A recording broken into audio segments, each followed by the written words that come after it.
We're live over here on Bleacher Report, man. And today we have a Wednesday episode. My goodness, English problem. But today we're back with another Wednesday episode. Today's going to be a little bit different. I thought about doing another mock today. We've done a lot of mock drafts though, so I was like, maybe I need to chill. Maybe, maybe not though. I don't know. Who knows? We'll probably get one on Friday. That's actually why I didn't do one today, because on Friday I assume we're going to do another mock draft or something along those lines.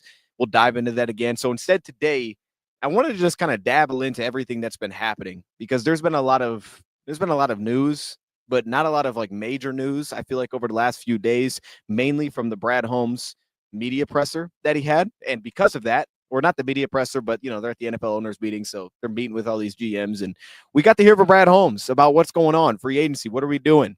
We got a little bit of nuggets that he gave us on the future. So today we're going to talk about some of those nuggets that we've gotten. And I already see it. Hey, it is saddening as well. That is one of the news. Yeah, we'll get to that.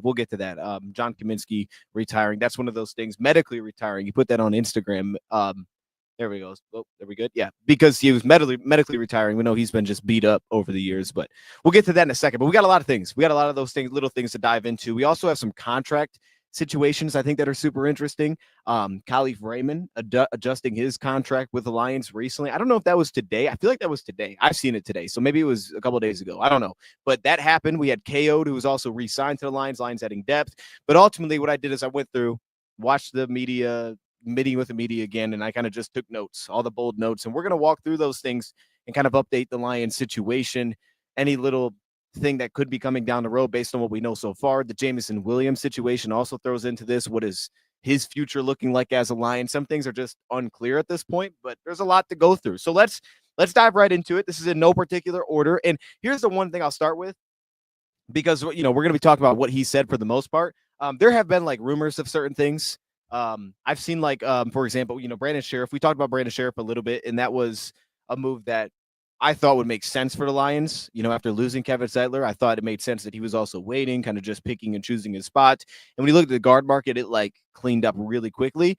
So Brandon Sheriff, I thought actually made a lot of sense if the Lions wanted to go that route. The problem is after hearing Brad Holmes talk and listening to what it sounds like their plans are, I get a feeling we're not going to be able to afford the guy. All right. I'm just going to be honest. And even though he said what he said about Za'Darius and still kind of being in contact with Za'Darius Smith, it doesn't sound like that's going to happen either. That feels pretty unlikely. Actually, before we get into anything else, let's just recap the whole Za'Darius Smith situation, because Za'Darius Smith was let go by the Lions, and Brad Holmes, it went kind of just all around the NFL world, I guess in the Lions world. We couldn't afford him. That was the conversation. It was straight up with him. Hey, we can't afford you. But he specifically said on your current contract. I think that's the way that he worded it. Like currently what you're getting paid, at this salary, he said, at this salary, we couldn't afford Za'Darius Smith. So we talked about that a little bit. I did an episode on that, but I think the key there for Za'Darius, obviously, at the time was the next season. The next season was just void money. It was over $5 million in void money. And especially now when you see the Khalif Raymond deal, you can really see the Lions' attention to 2026 cap space.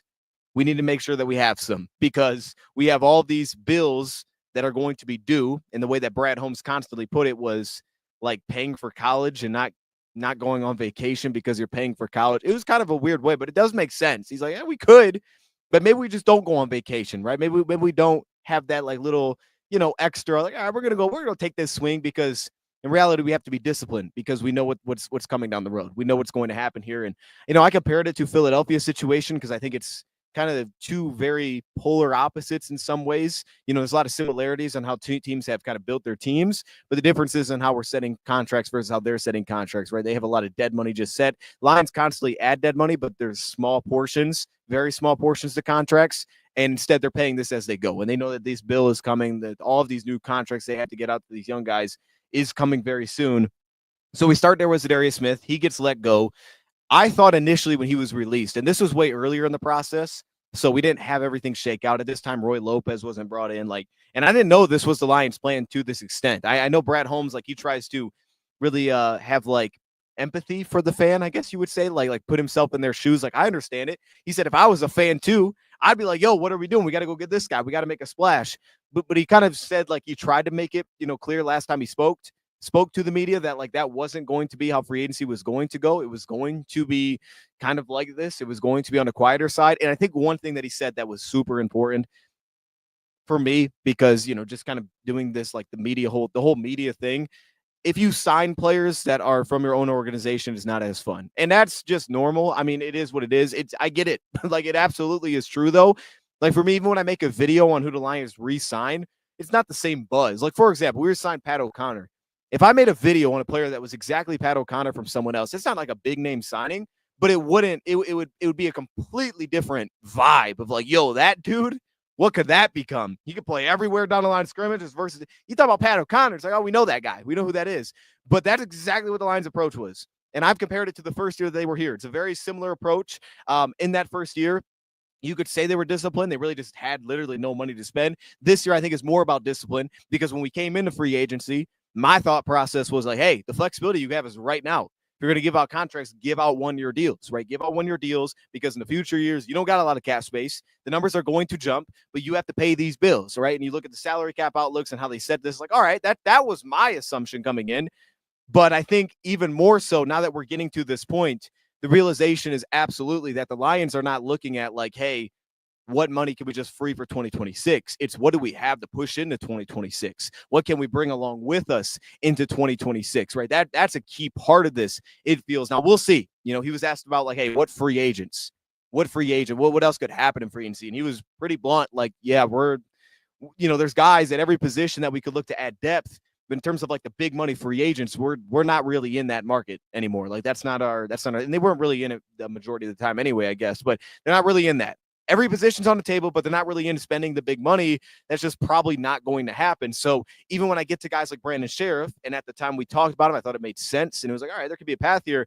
Now hearing that, I'm like, I don't know if Brandon Sheriff is going to sign here because I don't know Lions will be willing to pay that. And now you throw Khalif Raymond's new deal, now, or the restructure or the pay cut, you could call it. You throw in the Zadarius Smith situation, it's pretty clear Lions want to carry a lot of this money forward. So in terms of how aggressive we may see them for the remainder of free agency, I wouldn't expect very aggressive. Now, the flip side of that, though, is important. The player also has a play in this, right? Obviously, they could just take less money than what's expected for the production, right? When we're talking about Zadarius.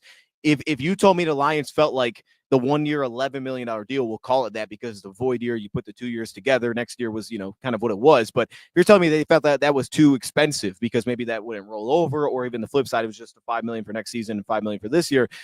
If you're telling me that was too expensive, the only way to get him back would be dropping that number. Now, could they give him more guarantees, kind of like we saw with Khalif Raymond? Sure, but it has to be like a legitimate drop of that number based on his production. That just doesn't seem to add up. That something like that's even going to be possible. So I kind of got off on a little bit of like something random there. I don't even know where we were at, but I want to start with the whole Zadarius Smith situation because I'm going to be honest. Like I would love to have him back. I thought it was a value spot, but here's the difference, right? Here's where I can see who we have under contract. Obviously, I know that we have to pay these guys, but as we kind of go along, for me, I also get an opportunity to really see like, oh, this is the plan, right? This is maybe not.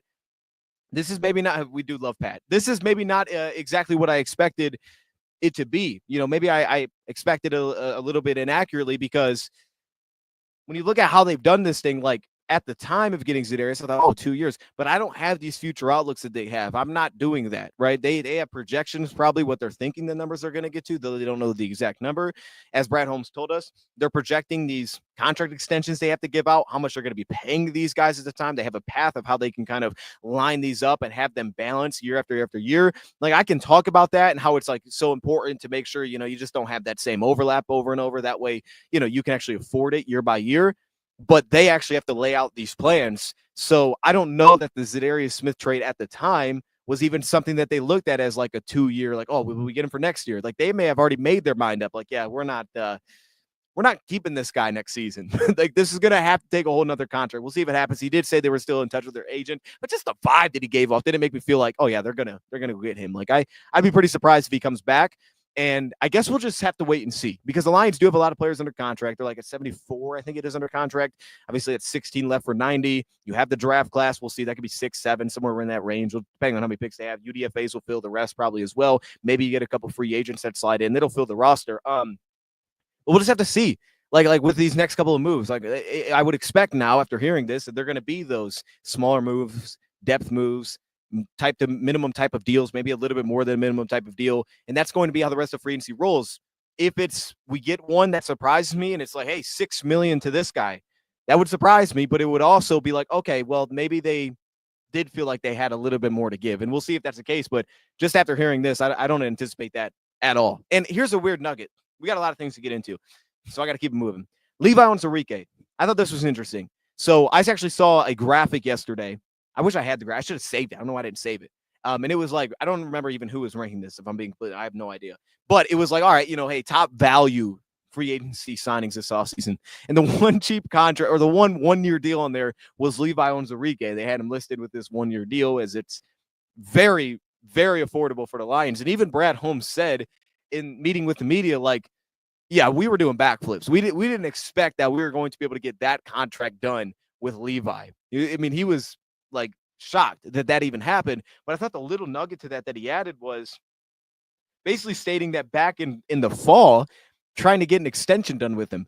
See, that caught my ears. That was really interesting to me, because if you're talking about back in the fall, maybe that was something during the season. They were like, hey, you're playing pretty well, dude. They played him at the end early, and it was like ultimately he had to move. So maybe it was like early in the season. Maybe it was right before the season, which would be a little surprising because he hadn't put that much out there. I mean, 2023, we saw him a little bit, but this was his breakout year for sure.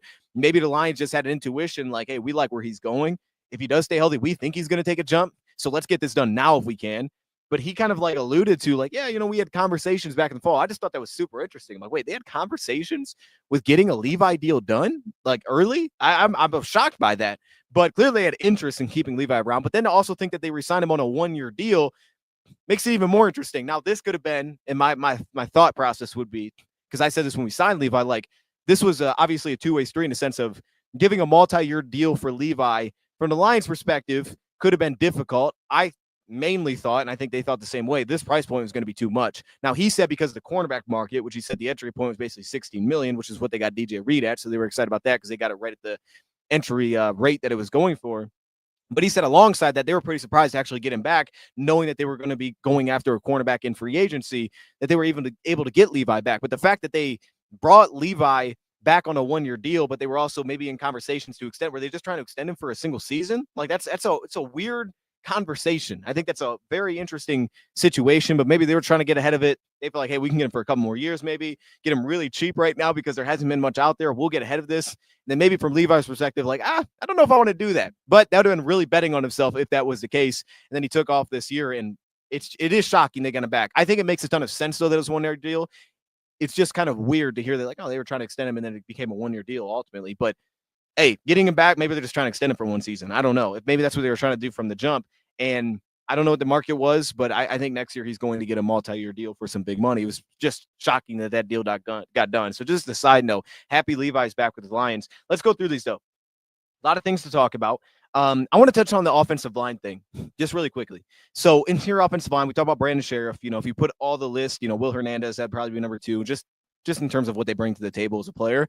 I'd have Brandon Sheriff 1. Like, if you're like, oh, you just pick any guard you want, you got him. And I'll be like, yeah, I take that guy. I think that guy could start. He can raise the floor for us. We're going to be in a good spot pass protection-wise. He brings run scheme versatility. We've done a video with him included. I think Will Hernandez was included too. So, like, I'd be on board with that. And then after hearing the financial stuff, I'd be a little bit surprised. He'd have to take a legitimate pay cut because it also kind of sounded like it could have been actually the case with Kevin Zeitler, right? And at the time, I didn't think it was.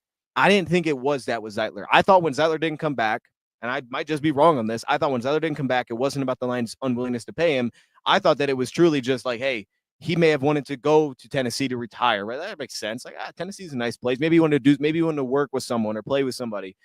I don't know. Like, that was my thought process because I know early they were like, well, we're not sure if he wants to play, right? We got to figure that out. But then after hearing this, it's like, well, maybe they actually did get outpriced. It was just like, hey, Kevin, we'll bring you back, dude, but we got to be honest. Like, it's not going to be the deal that you're worth. And if that is the case, it even makes it feel more likely that Za'Darius is not coming back because of what that price. I mean, it wasn't like a massive deal for Zeitler. It was an upgrade, and I thought the Lions would be willing to pay that and more. I thought they would, but that tells you what they're looking at in terms of saving this money for next year because, as mentioned, they have 26 in cap space for 2026, so they need to have this cap space open with all these deals coming along. But I think there's a couple of names that are interesting because when you hit on guard, and maybe there's a couple guys with flexibility that they would think would be interesting here. I just think it's interesting the idea of what he said about Mahogany, you know, he could play both sides. They felt that he was a starter level player. Sounds like that was kind of what they looked at him grade wise when he was coming out of draft. Like, all right, he's a starting level player, but he hasn't played a lot. He played just over 100 snaps. And I get that because Mahogany, we didn't see him in the preseason. We have nothing to go off of there. He just came back during the season and he was good. He was good for us. But I want to see more obvious, you know, pass sets. I want to see what that's going to look like. I just want to see more specifically in pass protection for me. I trust him as a run blocker. I think that's going to fit for us schematically and stylistically. I think it just works. It offsets what we have. But on top of that, he was like, well, yeah, you know, that might be a spot we want to, you know, basically add a veteran guard, right? And that's why, you know, we brought KO'd back. So hearing this, I'm not sure that they're going to sign a guard in free agency. I'm not completely sure they will. It's a very thin market. I'm not sure if they'll be able to get something done. And as Brad Holmes said at the beginning, we weren't going after guys that we were warm on. So it wasn't like, hey, we kind of like this guy. Maybe we take a swing. Like, that's what he said. They weren't going after guys they were warm on. So I don't know that they will. But two names that would fall into the veteran category that could be potentially cheaper than what we have looked at with Brandon Sheriff or Will Hernandez. Two guys I think are potentially interesting is Mike Glowkowski.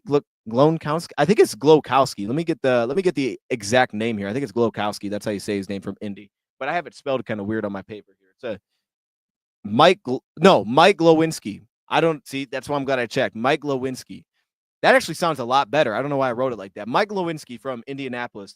He seems a little bit interesting because he's a guy that's coming off a deal that was just over $1 million. He got signed during the season because he was ended up getting let go during the season. He was with Indy. That's where he had his majority of his career. He was a starter at right guard for multiple years with Indianapolis. Then he left for a couple years with the Giants, gets signed back to Indy this year. They have injuries. Will Fries. They had a young guy, Dalton Tucker, I think it was, that stepped in. It wasn't great. So they ended up signing him back to play right guard. And he played about 6 games that he started in this past season at right guard. And he's 30. He's going to be 33 years old. So he's going to be on the older side. But at that price point, it tells me that there's a real shot. He hasn't signed yet.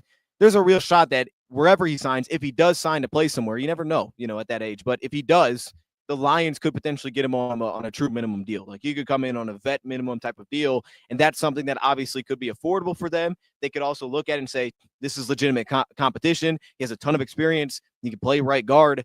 He's been a starter for years. And then when you watch him, like, athletically, he's an athlete, right? So he can move really well. He's going to fit well into his zone scheme, specifically, which he did with Indianapolis. I wonder a little bit about the power scheme, but upper body seems pretty strong, you know, working into contact specifically. He has some sustained issues, I thought, as a run blocker, but he could get up. He could find guys at the second level, and his pass protection is probably the most inconsistent. 13 hurries in all of the games. He didn't play that many games. 13 hurries and about 350 snaps played. Not fantastic. 3 sacks. Also, I saw him have a false start penalty in one of the games that I was watching. I think he had a few of those. He's got a few penalties as well. It's not maybe perfect, but at that price point, that's just kind of the world that you enter into. Is like, all right, it may not be perfect, but he has proven that he can be a starter. So I think maybe a guy like that could be interesting, right? Maybe that kind of that next tier down that has experience, has the athleticism. He can fly around as a polar, run scheme flexibility. Something like that's interesting. And then, of course, Dalton Reisner's still available. And I don't think this will happen because he always seems like he's available. Always in option lines, never go that route. Maybe this year they do it, though. I mean, last year he was with Minnesota. His deal was 1 year, $2.4 million. Could it see a jump? Maybe, because he didn't come off a bad season, right? He played over 500 snaps last year for Minnesota, but it also could be in the same price point. Maybe it moves up because of the cap number. Maybe it goes down actually a little bit. That's my sense. Him not getting signed yet. It could go down closer to like a 1 year, over a minimum, but somewhere around $2 million. Dalton Reisner, I think, would also be an interesting addition for the Lions because pass protection has been more consistent for him. I trust him a little bit more to deal with stunts, to deal with the games that he's got to work with up front. There's a ton of experience there. He'll plug in at right guard, plays with a pretty wide frame, which I like as well. He's got a good punch at the point of attack. The problem is, and this is for me a couple of things here, it's a little bit more of the run blocking aspect. It's kind of the fact that if he gets off the ball a little bit slow, I don't feel a lot of lateral quickness or lateral movement skills. So again, you're kind of working down to that next level. And I almost feel like the Glowinski fit would actually make more sense for what the Lions seemingly kind of like in their players. Maybe if he was a little bit more of a power piece, that would be even better. But those are the kind of names that kind of catch my eye. It's a very thin guard market, but those would be the kind of eyes where he could check both boxes to be a vet with starting experience that also is not going to get Brandon Sheriff money because they just may not pay it. They just may not like be willing to do it. And that feels like that's kind of where we're at. And that's okay, right? And I understand the plan. I don't have any issues with this. As time has gone on, I've actually understood this more, and I get it because now we get to the next part of this conversation, which is Khalif Raymond. And to me, I don't want to let this news just kind of fly under the radar. I actually have an article here, and this is MSN. Shout out to MSN, but not them. I know someone else posted this. Someone else posted this. Anyways, I think this was like Jeremy Reisman and those guys. They ended up posting this. So Khalif Raymond actually takes a pay cut with the Lions, technically, but he also gets more money for 2025 for this upcoming season. Simply put, what happened is the Lions went to Khalif Raymond.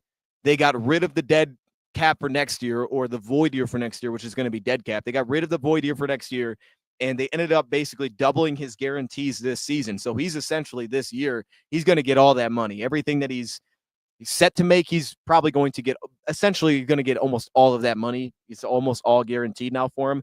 I think the updated cap number is now just about $7 million cap hit. That could be a little bit off, but ultimately, while that goes up $500K for this year, it takes off the $1.55 million for next year. Now, they also said that this was pending kind of the not likely to be earned incentives, which, as we know, those work a little bit differently, where if you hit not likely to be earned incentives, they actually roll over to the next year's cap hit. So depending on if he hit those, then maybe that's how that number would change. I don't know that he did. It's not like he had a massive season last year, so I would kind of doubt that he did, but it could be on anything. The point is that he takes this pay cut, and the Lions are essentially saving $1 million next year. But in some ways, it feels like they're saving 1.5 because they're just getting rid of the void year, but they're also not rolling over the $500K now. So it is really saving $1 million because, again, this move tells me, again, that whole idea of the Lions are trying to roll this money. This isn't like, hey, we got this for next year and next year be next year. Like, we need to push this money forward. And I think that this move kind of really signifies, I don't know if that's the right word. It does that this is what the Lions are doing. And shout out to Khalif Raymond, by the way. Khalif Raymond is a dog. Like, we don't do this enough, man. Khalif Raymond just deserves some love, okay? I think we all love Khalif Raymond. He's an awesome punt returner, one of the best in football. Like, ever since he's taken over that role for us, been one of the best in football. As a receiver, it's like you won't hear about him for weeks, and all of a sudden, bam, you need him. He's clutch. He's like one of those dudes that's like, he doesn't need to get warm at all. Khalif Raymond, the type of guy, just take no warm-up jump shots, get in the game, knock a couple of threes in, go sit down. That's Khalif Raymond. You're like, yo, he's shooting like 60% from three. He only shot 5 of them, but he made 3 of them. That's Khalif Raymond. Shout out to Khalif Raymond. Now, he does all the dirty work too. He's a separator against man coverage. We know that. Like, he has a great value on this team. And I guess some people were thinking that he was potentially going to be cut. That always feels like the conversation, mainly for cap number purposes. I would assume that was that kind of conversation. But now for the Lions, they can say, don't worry about that. We're essentially locking you in to keep you. The Lions have done this, by the way. They did this with John Kaminsky after they gave out his extension. They've done this with deals. So they definitely have the right people in the building that are willing to do this. And I think for the Lions, also having Ronnie Bell, the Antoine Great, like, you're a little bit deep. You're kind of deep at receiver. They got Tim Patrick back. But this is a big move. This is a big move for the Lions to open up a little cap space. And it's huge because it seemingly is going to really lock Khalif Raymond in for this next season, basically guaranteeing his entire contract. Like, dude, you're sticking around this next year. Now, the question about the future is real. I don't know what that's going to look like now with Khalif Raymond, but I just know I don't want to move off him. So I'm just happy we have Khalif Raymond. Like, we have these kind of dudes willing to do that, wants to stick around, wants to be part of this thing. And Khalif Raymond, like, you can rely on this guy. I mean, he's just going to find a way. You may be undersized. You're going to find a way to make it work. You need that. He's going to find a way. He found a way when Jameson was out. Speaking of Jameson Williams, it's a perfect transition. Let's go to JMO for a second here, because Jameson Williams, he is entering the final year of his contract. So is Aiden Hutchinson, by the way. That whole draft class, right? That's now coming up. So again, the bill is about to be due here. We're about to pay these guys, and we know Aiden Hutchinson is going to get paid. Question is, are they going to pick up the fifth year option, which is expected to be just under $21 million? Are they going to pick that up and try to fold it into a new deal? When are they going to get a new deal done? All those questions, but they're gonna lock him in. I don't have any doubts about that. It's Jameson Williams, who Brad Holmes basically made it clear, we're going to probably pick up the 5th year option here. And I think that this is important because the Lions may have actually benefited from its unfortunate situation because it slows his development, but the time that he missed, I mean, straight up, right? Because for him, he has no Pro Bowls, which, I mean, last year, maybe he had a case. He has no Pro Bowls. He also hasn't played over 75% of the snaps in 2 of the first 3 seasons. He's only done that 1 season. That was last year. He played just about 80% of the offensive snaps. The year before, it was about 53. So he hasn't done that either. He hasn't reached that threshold to potentially make more on a 5th year option. And we obviously know he missed time, suspension, that kind of thing. So he's just played about 50%. that ultimately leads to his fifth-year option being a base fifth-year option. According to Over the Cap, right now they're projecting that thing to be at about $15.5 million. Now, that's not cheap, right? It's going to become fully guaranteed. It's going to be fully guaranteed in 2024 as well. Once that happens, or 2025, both these next 2 years will be fully guaranteed. But that's a very reasonable price point for what the receiver market is. And even Brad was clear, like, the extension, we'll see. I mean, this the receiver market's crazy. But to get a guy at 15 million that you're only seeing this, like, even if you just knew what he was right now, I think a lot of teams would be like, oh, we'll give him 15 million. Like, I'm pretty sure if he's just sitting there in free agency, like, for 1 year, you only got him for 1 year, a lot of teams would be willing to throw $15 million at him. But you're also looking at this and that upward trajectory. It makes sense that you're getting him on a fantastic contract. 15 million in 2026, 15.5 million in 2026 for a receiver that could potentially be just taking off, which he kind of did last year. He really took off. We know last year down the stretch, the year before that down the stretch, playoffs, that kind of thing. But this past year was awesome. He just added so much to his game, became such a good man coverage beater, which was an issue for us. Our whole receiving core got better because of that. So the Lions are really benefiting from a lot of the time that he also missed. In this case, outside of the development, that they're going to get him at a super reasonable deal, and he's going to be back for his fifth year. Again, it's another bill that's going to be due, and unfortunately, you lose a lot of flexibility when you do that if you're not lapping it into a new extension. But ultimately, the price point just in general on its own feels like it's going to be an awesome price point for the Lions, which they're going to lock in, and having him for 2 more years is going to be great. And then we'll just have to wait and see on the extension. Now, before we move on here, we got a couple little things I want to hit on. First off, we know the edge rusher talk. And for me, if you're looking at the roster, there's not a lot of spots that feel like, oh, we need this. Edge rusher, I want to add another interior offensive lineman, those kind of things. Like, yeah, I want to add those 2 things, right? Center, guard flexibility would be great. Guard tackle flexibility, that's fine. I want another guard that can play maybe center, play maybe guard. That's cool. I definitely want to get another edge rusher. So usually I know I'm not like the guy that's like pushing for this. Like, oh, we need another edge rusher. I'm not that guy.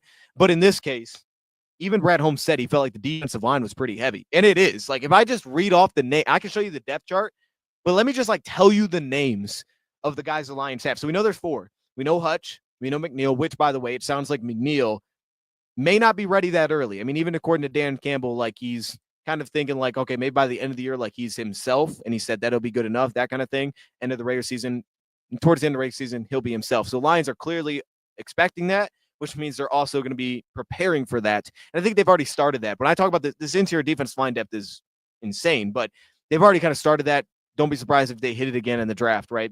Or get a guy that can help them, whether that's playing DNs, you can kick somebody inside, or the flip side where you can actually just play inside. But the defensive line depth, we know the starters when healthy: Hutch, DJ Reader, Aleem, Marcus Davenport. Even Davenport, he said hopefully he's on the right side of health, because like Davenport's a guy they really like. I really like him too. He just needs to be healthy, man. I want to rock the shirt more. In terms of depth, now they have Roy Lopez with Levi Onwuzurike, Pat O'Connor, Mekhi Wingo, Broderick Martin, and then you also throw in. They also have Chris Smith still in that mix as well. That's their interior defensive line depth. Their interior defensive line depth is crazy. They have tons of guys that can play on the interior. And then you just move to the edge. That's where they're a little more thin. Josh Paschal, Muhammad, those would be the top 2 backups for me. I consider Trevor Nowaski a Sam backer, so I put him back there more. Agude, Nate Lynn, Isaac Ukwu. They're a little bit more thin there just in terms of proven production. I mean, there's some guys that I like, and we'll see if they can take that next jump in the preseason. And even Brad laid out when speaking, like, it's kind of that balance of, okay, do we sign a veteran that I always say it as he's basically going to take the place of a young guy, or do we just kind of let that young guy roll? Like, we've liked him. Maybe he takes that next step. Do we give him that opportunity? And they're leaning seemingly more kind of the young guy route in a lot of these spots. But they need another edge there, because even with Josh Paschal, he was like, hey, Josh Paschal, we like what he can do as a rusher, specifically on the inside. The only reason he was playing edge, rushing from the edge, is because of the injuries that we had. And that's about as clear as it can get. Like, Josh Paschal is a much better interior rusher. There's big limitations on the outside. That's just not where he's going to be his most effective. Now, I wonder a little bit about that for rundowns, right? Because I don't think that's the thought process here, but maybe they get creative this year. I don't know. Maybe something like that happens with Aleem McNeil missing time. But that definitely, like, all right, we need a little bit of help. We need a little more juice on the edge. But there's a ton of guys that they have at that position. As we mentioned, and Mekhi Wingo. Let me not forget Mekhi Wingo plays inside and outside. But like, the interior depth behind Aleem could be Levi at defense tackle. It could be Mekhi Wingo at defensive tackle, and one of those young guys that you potentially don't like step on top of with another guy. Now, the guy they did was Broderick Martin, and he said that Broderick Martin needs to be more consistent, right? He made that pretty clear, but this has been the talking point for a while with Broderick Martin. Played 23 snaps against Green Bay this past season, 2 against Chicago. He was up and down against Green Bay. He flashed what he was capable of. I think, Brad Holmes, all the tools, all the skill set. I still believe that Broderick Martin can be like, he has the skill set to be a starter. Like, he could actually do that more upside than even what we saw with like Chris Smith, who held it down in terms of consistency, but there's just limitations there. Broderick Martin actually has that upside. And I thought he even flashed in the Green Bay game, but Brad Holmes actually pointed back to the preseason. So keep an eye on the preseason for a lot of these guys, because they clearly value that a lot. And I think we saw this last year. James Houston did what he did in the preseason, ends up, sticking around for us. Like, it matters what you do in the preseason. Matthew Betts, that was the whole thing. Matters what you do, because he felt that he was inconsistent in the preseason, but he showed flashes. So this could be that. This is obviously the next big stepping year. And he kind of did the same thing with cornerback in some ways too, basically by saying we were in the cornerback market because we haven't seen enough from Rakestraw because he was injured. So we were just like, we can't just roll forward with that because we don't know what that's going to look like. We like him. We don't know what it's going to look like. So we bring in DJ Reed. But they believe in Rakestraw. They're just not sure what it's going to look like. But it all sounds like we're probably not going to get cornerback too early because of that fact. They feel like they're pretty deep at cornerback. You throw Rock Ya-Sin into that mix. Avonte Maddox, who, as Brad pointed out, we know he can play nickel, but he talked about him as a safety. Avonte Maddox is going to be a backup safety. All right. When we signed him, I got Chauncey Gardner-Johnson vibes. Like, oh, this guy looks pretty good at safety. Dude's going to play safety. All right. That's my assumption here. He's going to be a backup safety. We need safety depth. He's going to play safety. He can kick down, but he's going to be a backup safety. I think it just fits his skill set better. But ultimately, that's kind of where we're at with all of this. I don't think there's anything else. Kyle Allen, he said Kyle Allen is just competition, that's what it is, right? Nothing there with Hendon Hooker. And you really forget. Hendon Hooker's really only had one season. You kind of forget that when you start thinking about it, to be honest. So that's getting it over here on Bleacher Report, man. I appreciate y'all joining on Bleacher Report. I'll see you back for Friday, probably a mock, something along those lines. All right, back to the draft conversation. But until then, I don't know what you should do until then, but have a great week. I'm out over here on Bleacher Report. See ya Friday, 6 p.m. Eastern time. All right, chat. We just wrapped up. So who's Miles Adams? We have a video. Well, I guess we don't have a video. Yeah, no, I did. I cut it into a video. Miles Adams, we picked him up from Seattle last season during the season. He's been kind of a depth piece, but he actually played against all of our divisional foes this past season. He's a rotational piece, but he's a guy that hasn't really had much run in the NFL. And actually, I think that he found his fit with the Lions. Like, I think that it was a very cheap deal. I don't know the exact deal on top of my head, but it was a very cheap contract. I think Miles Adams is going to, I think he found his home. Like, I think he found his home here. I think they like Miles Adams a lot. And I think it's worthy of to like him because he actually shows like a lot of the skill set. Dude can get after the quarterback. That's always actually been a part of his game. It's always been about consistency against the run. He can't find the field consistently. And this last year actually played the run pretty well because I think he fit into how we play schematically. There's a fit you got to have to fit into his Lions defense. I'm not saying he's a starting upside, but could he be like a trustworthy backup? I think he actually has that ceiling. I think there's a chance to get there. Those to go. Appreciate you, AB. Nite Mutai. Nite Mutai still here. We brought him back. Got a lot of dudes. A lot of guys that, it's weird because like there's not a lot of guys that actually feel like can be starters in terms of the backup interior offense line depth that we actually have right now. That's the problem, right? That's the problem. But we definitely have a lot of competition. It's just a way that I feel like, to me, the way that he came off talking about like adding competition, adding a veteran. This is why we brought KO back, but then he immediately transitioned to like, oh, we could also go add a vet. Tells me that they're still in kind of that market because I assume that that's how they feel about the guard position. Like, hey, these are depth guys and they are competition. They started before, but if we had to like go 6 games with them as a starter, we wouldn't feel great about it, right? That wouldn't be ideal. So I think that they're still in the idea in the market. And those are 2 guys I think are interesting. Kyle Pecco is no longer on the team unless I missed it over the last 24 hours. Kyle Pecco is no longer on the team. I don't know if Kyle Pecco signed anywhere though. I know he signed a 1-year deal, but I don't know if I don't even know if he got grabbed by anybody. Let me see. I feel like he's still a free agent.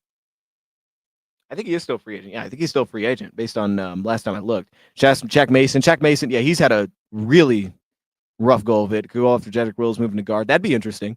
I mean, that'd be one definitely where it's kind of like the move that Philly made, right? Where it's like, hey, let's transition. We'll go back to getting cheaper on the contract. Obviously, you've missed a lot of time.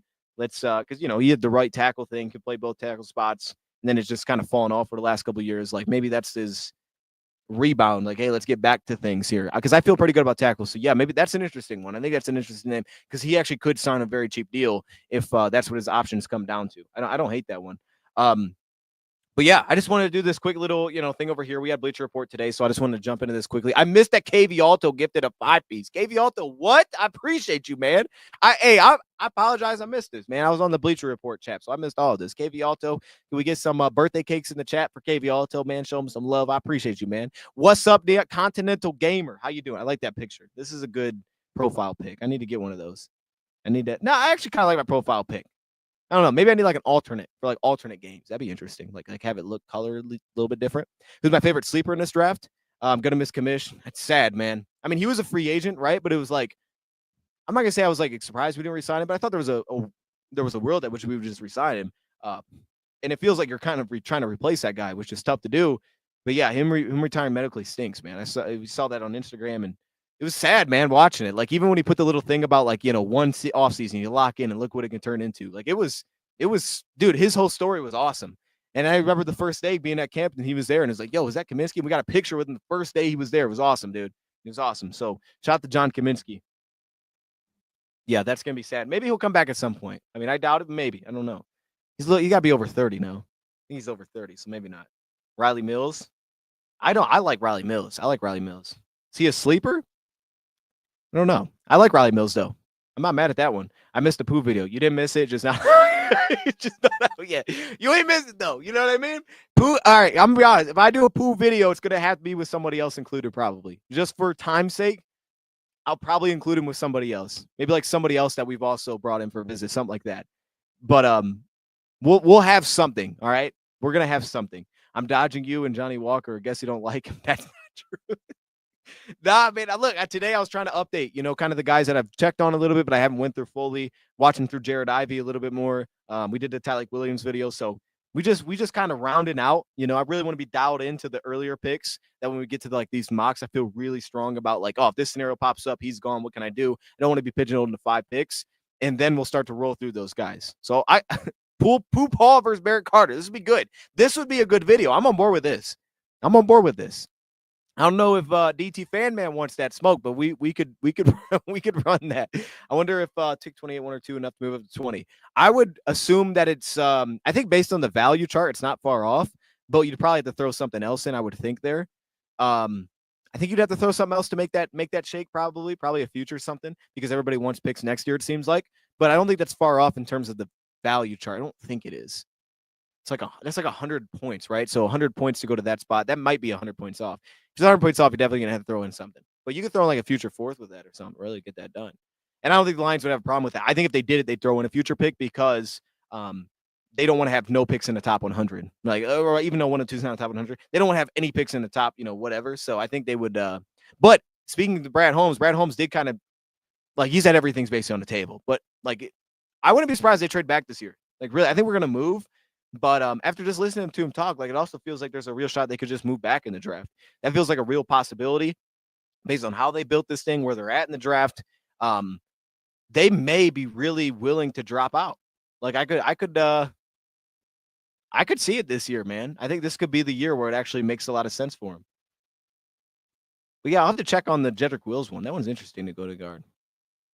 He's always been that physical player. Maybe that could work. Anyways, chat, I got to end this here, man. We will do more shows like this. I got to end it here, though, because I actually got to dip out for a birthday. So I appreciate y'all joining, man. I will see y'all soon. Maybe that's another breakdown video. Maybe it's a live stream, something. We'll do something soon. I want to do like a live walk the mock where y'all are just kind of chilling with me as we go through it. So I'm trying to get into one of those, but we'll do it. We'll get one of those. We just have to get one dialed in with other creators. Wait, you tell me in a 1v1, Pooh loses to any Clemson linebacker. Embarrassing if true. Hey, I didn't say nothing. I didn't make no claims. I'm gonna, we'll see, man. We'll see. You know what I mean? That's crazy though. Dang. Okay, that'll be good. I'm actually excited for that video. All right, we out of here, man. Appreciate y'all joining. Appreciate you, KV Alto, and I will see y'all soon. Have a great night.